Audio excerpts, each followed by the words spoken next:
प्रेम से बोलिए बृहस्पति देवता की जय। आज बृहस्पतिवार यानी गुरुवार के दिन सुनिए बृहस्पति देवता की संपूर्ण व्रत कथा और आरती। अगर आपको कथा अच्छी लगे तो वीडियो को लाइक और कमेंट बॉक्स में बृहस्पति देवता की जय जरूर लिखिएगा। श्री बृहस्पतिवार व्रत कथा। भारतवर्ष में एक प्रतापी और दानी राजा राज्य करता था।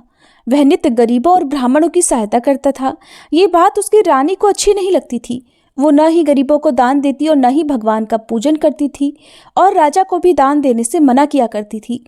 एक दिन राजा शिकार खेलने वन को गए हुए थे तो रानी महल में अकेली थी। उसी समय बृहस्पति देव साधु वेश में राजा के महल में भिक्षा के लिए गए और भिक्षा मांगी। रानी ने भिक्षा देने से इनकार कर दिया और कहा, हे साधु महाराज, मैं तो इस दान पुण्य से तंग आ गई हूँ। मेरा पति सारा धन लुटाते रहते हैं। मेरी इच्छा है कि हमारा धन नष्ट हो जाए, फिर न रहेगा बांस न बजेगी बांसुरी। साधु ने कहा, देवी तुम तो बड़ी विचित्र हो। धन संतान तो सभी चाहते हैं, पुत्र और लक्ष्मी तो पापी के घर भी होने चाहिए। यदि तुम्हारे पास अधिक धन है तो भूखों को भोजन दो, प्यासों के लिए प्याऊ बनवाओ, मुसाफिरों के लिए धर्मशालाएं खुलवाओ। जो निर्धन अपनी कुमारी कन्याओं का विवाह नहीं कर सकते उनका विवाह करा दो। ऐसे और कई काम हैं जिनके करने से तुम्हारा यश लोक परलोक में फैलेगा। परंतु रानी पर उपदेश का कोई प्रभाव न पड़ा। कहने लगी, महाराज आप मुझे कुछ मत समझाइए। मैं ऐसा धन नहीं चाहती जो हर जगह बांटती फिरूं। साधु ने उत्तर दिया कि यदि तुम्हारी ऐसी इच्छा है तो तथास्तु। तुम ऐसा करना कि बृहस्पतिवार को घर लीपकर पीली मिट्टी से अपना सिर धोकर स्नान करना, भट्टी चढ़ाकर कपड़े धोना। ऐसा करने से आपका सारा धन नष्ट हो जाएगा। इतना कहकर वह साधु महाराज वहां से आलोप हो गए। साधु के कहे अनुसार बातों को पूरा करते करते रानी को केवल 3 बृहस्पतिवार ही बीते थे कि उसकी समस्त धन संपत्ति नष्ट हो गई। अब भोजन के लिए राजा का परिवार तरसने लगा। तब एक दिन राजा ने रानी से कहा, हे रानी, तुम यहीं रहो, मैं दूसरे देश को जाता हूँ, क्योंकि यहाँ पर सभी लोग मुझे जानते हैं, इसलिए मैं कोई छोटा काम नहीं कर सकता। ऐसा कहकर राजा परदेश चला गया। वहां वह जंगल से लकड़ी काटकर लाता और शहर में बेचता। इस तरह से वह अपना जीवन व्यतीत करने लगा। इधर राजा के परदेश जाते ही रानी और दासी दुखी रहने लगी। एक बार जब रानी और दासी को 7 दिन तक बिना भोजन के रहना पड़ा तो रानी ने अपनी दासी से कहा, हे दासी, पास ही के नगर में मेरी बहन रहती है, वह बड़ी धनवान है, तू उसके पास जा और कुछ ले आ ताकि थोड़ी बहुत गुजर बसर हो जाए। दासी रानी की बहन के पास गई। उस दिन गुरुवार था और रानी की बहन उस समय बृहस्पतिवार व्रत की कथा सुन रही थी। दासी ने रानी की बहन को अपनी रानी का संदेश दिया, लेकिन रानी की बहन ने कोई उत्तर नहीं दिया। जब दासी को रानी की बहन से कोई उत्तर नहीं मिला तब वह बहुत दुखी हुई। उसे क्रोध भी आया। दासी ने वापस आकर रानी को सारी बात बता दी। सुनकर रानी ने अपने भागी को कोसा। उधर रानी की बड़ी बहन ने सोचा कि मेरी बहन की दासी आई थी, परंतु मैं उससे नहीं बोली, इससे वह बहुत दुखी हुई होगी। कथा सुनकर और पूजन समाप्त करके वह अपनी बहन के घर आई और कहने लगी, हे बहन, मैं बृहस्पतिवार का व्रत कर रही थी। तुम्हारी दासी मेरे घर आई थी, परंतु जब तक कथा होती है तब तक न तो उठते हैं और न ही बोलते हैं, इसलिए मैं नहीं बोली। कहो दासी क्यों गई थी? रानी बोली, बहन तुमसे क्या छुपाऊं, हमारे घर में खाने तक को अनाज नहीं था। ऐसा कहते कहते रानी की आंखें भर आई। उसने दासी समेत पिछले 7 दिनों से भूखे रहने की बात अपनी बहन को विस्तार पूर्वक सुना दी। रानी की बहन बोली, देखो बहन, भगवान बृहस्पति देव सबकी मनोकामना पूर्ण करते हैं। देखो शायद तुम्हारे घर में अनाज रखा हो। पहले तो रानी को विश्वास नहीं हुआ, पर बहन के आग्रह करने पर उसने अपनी दासी को घर के अंदर भेजा तो उसे सचमुच अनाज से भरा हुआ एक घड़ा मिल गया। ये देखकर दासी को बड़ी हैरानी हुई। दासी रानी से कहने लगी, हे रानी, जब हमको भोजन नहीं मिलता तो हम व्रत ही तो करते हैं, इसलिए क्यों न इनसे व्रत की कथा और विधि पूछ ली जाए ताकि हम भी व्रत कर सके। तब रानी ने अपनी बहन से बृहस्पतिवार व्रत के बारे में पूछा। उसकी बहन ने बताया, बृहस्पतिवार के व्रत में चने की दाल और मुनक्का से विष्णु भगवान का केले की जड़ में पूजन करें, दीपक जलाएं, व्रत कथा सुने और पीला भोजन ही करें। इससे बृहस्पति देव प्रसन्न होते हैं। व्रत और पूजन विधि बताकर रानी की बहन अपने घर को लौट गई। 7 दिन के बाद जब गुरुवार आया तो रानी और दासी ने व्रत रखा।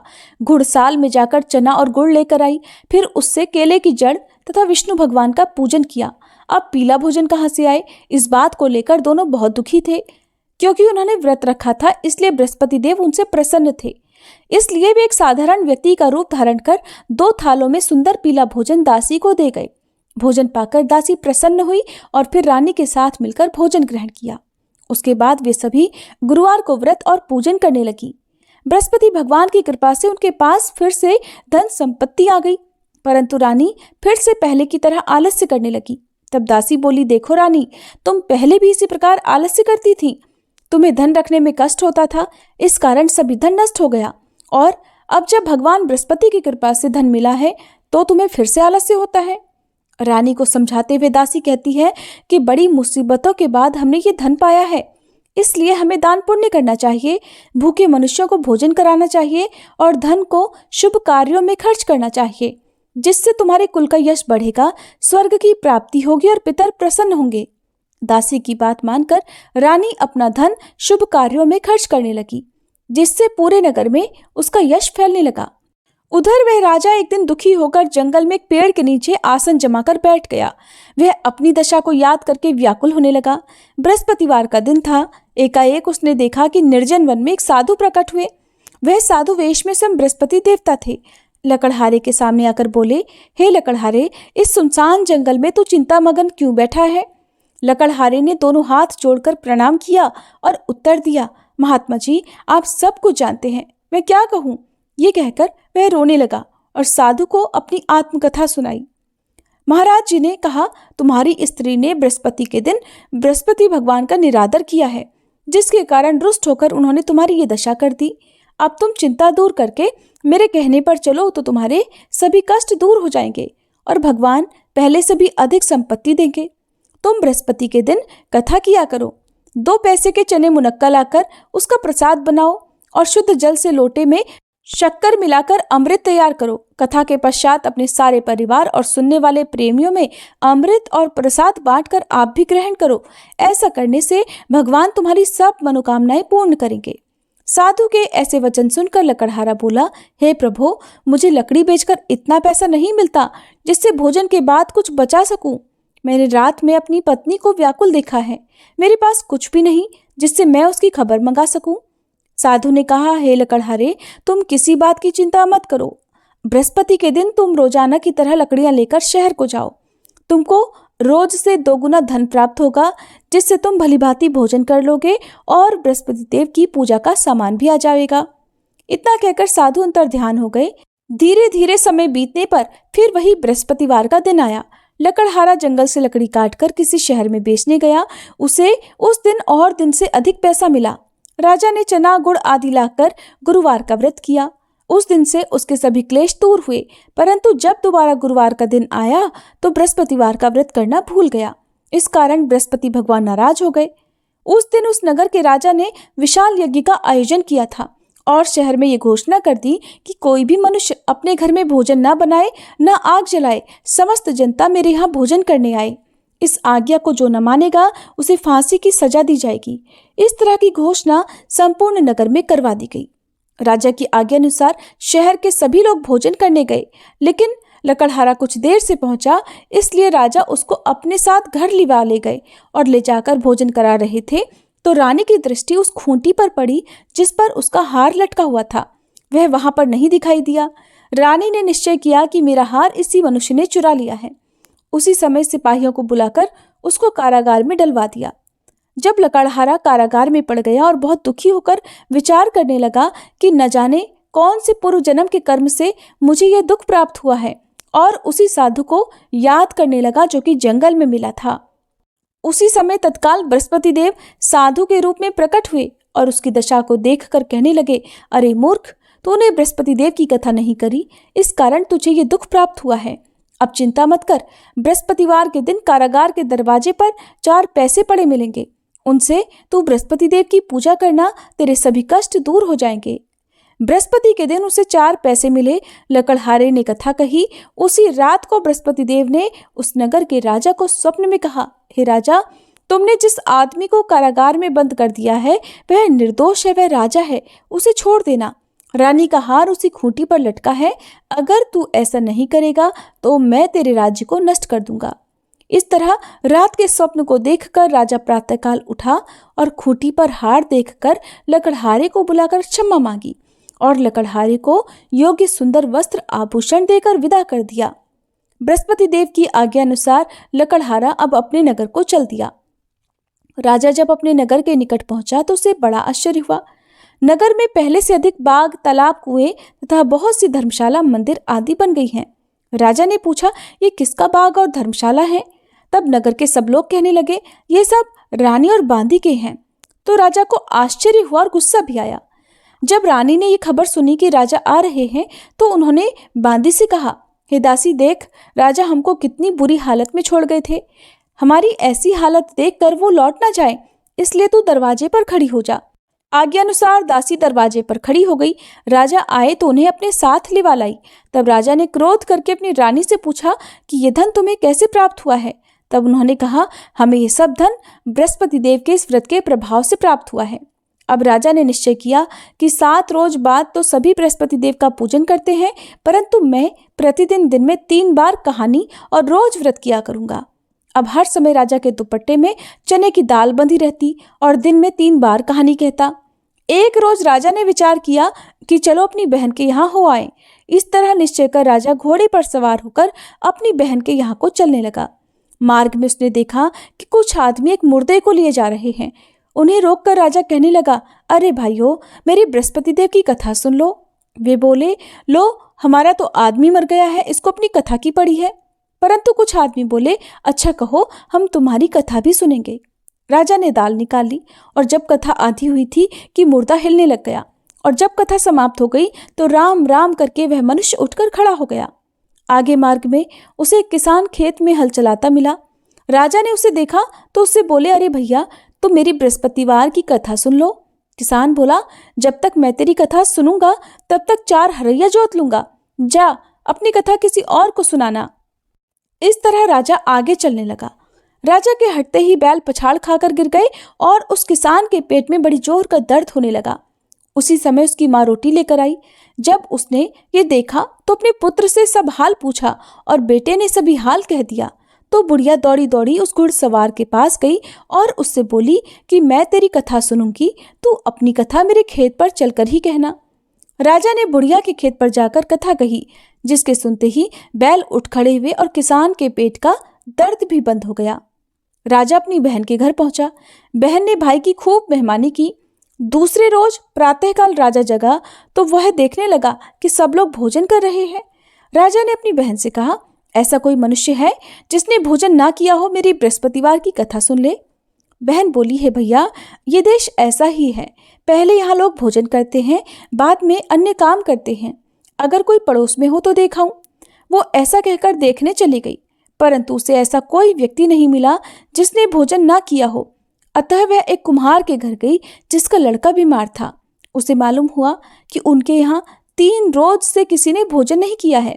रानी ने अपने भाई की कथा सुनने के लिए कुम्हार से कहा। वह तैयार हो गया।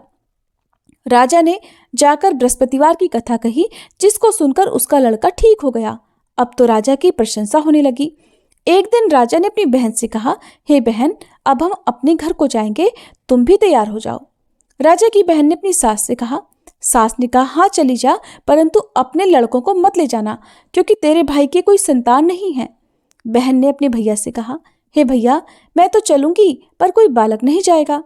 राजा बोला, जब कोई बालक नहीं जाएगा तब तुम भी जाकर क्या करोगी? बड़े दुखी मन से राजा अपने नगर को लौट आया। राजा ने अपनी रानी से कहा, हम निर्वंशी राजा हैं, हमारा मुंह देखने का धर्म नहीं है और कुछ भोजन आदि नहीं किया। रानी बोली, हे प्रभु, बृहस्पति देव ने हमें सब कुछ दिया है, वह हमें संतान अवश्य देंगे। उसी रात को बृहस्पति देव ने राजा से स्वप्न में कहा, हे राजा, उठ, सभी सोच त्याग दे, तेरी रानी गर्भ से है। राजा को ये बात सुनकर बड़ी खुशी हुई। 9वें महीने में उसके गर्भ से एक सुंदर पुत्र पैदा हुआ। तब राजा बोला, हे रानी, स्त्री बिना भोजन के रह सकती है, पर बिना कहे नहीं रह सकती।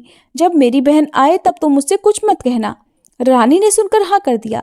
जब राजा की बहन ने यह शुभ समाचार सुना तो वह बहुत खुश हुई और बधाई लेकर अपने भाई के यहाँ आई। तभी रानी ने कहा, घोड़ा चढ़कर तो नहीं आई, गधा चढ़ी आई। राजा की बहन बोली, भाभी मैं इस प्रकार ना कहती तो तुम्हें संतान कैसे मिलती। बृहस्पति देव ऐसे ही हैं, जैसी जिसके मन में कामनाएं हैं सभी को पूर्ण करते हैं। जो सद्भावना पूर्वक बृहस्पतिवार का व्रत करता है और कथा पढ़ता है अथवा सुनता है, दूसरों को सुनाता है, बृहस्पति देव उसकी सभी मनोकामनाएं पूर्ण करते हैं। अब सुनिए बृहस्पति देवता की आरती। ओम जय बृहस्पति देवा, स्वामी जय बृहस्पति देवा, छिन छिन भोग लगाऊं कदली फल मेवा। ओम जय बृहस्पति देवा, तुम पूर्ण परमात्मा, तुम अंतर्यामी, स्वामी तुम अंतर्यामी। जगत पिता जगदीश्वर, जगत पिता जगदीश्वर, तुम सबके स्वामी। ओम जय बृहस्पति देवा, चरणामृत निज निर्मल, सब पातक हरता, स्वामी सब पातक हरता। सकल मनोरथ दायक, सकल मनोरथ दायक, कृपा करो भरता। ओम जय बृहस्पति देवा, तन मन धन अर्पण कर, जो जन शरण पड़े, स्वामी जो जन शरण पड़े। प्रभु प्रकट तब होकर, प्रभु प्रकट तब होकर, आकर द्वार खड़े। ओम जय बृहस्पति देवा, दीन दयाल दयानिधि, भक्तन हितकारी, स्वामी भक्तन हितकारी। पाप दोष सब हरता, पाप दोष सब हरता, भव बंधन हारी। ओम जय बृहस्पति देवा, सकल मनोरथ दायक, सब संशय तारो, स्वामी सब संशय तारो। विषय विकार मिटाओ, विषय विकार मिटाओ, संतन सुखकारी। ओम जय बृहस्पति देवा, जो कोई आरती तेरी प्रेम सहित गावे, स्वामी प्रेम सहित गावे। ज्येष्ठानंद बंद सो सो निश्चय पावे। ओम जय बृहस्पति देवा, ओम जय बृहस्पति देवा, स्वामी जय बृहस्पति देवा। छिन छिन भोग लगाऊं कदली फल मेवा। ओम जय बृहस्पति देवा। प्रेम से बोलिए बृहस्पति देवता की जय।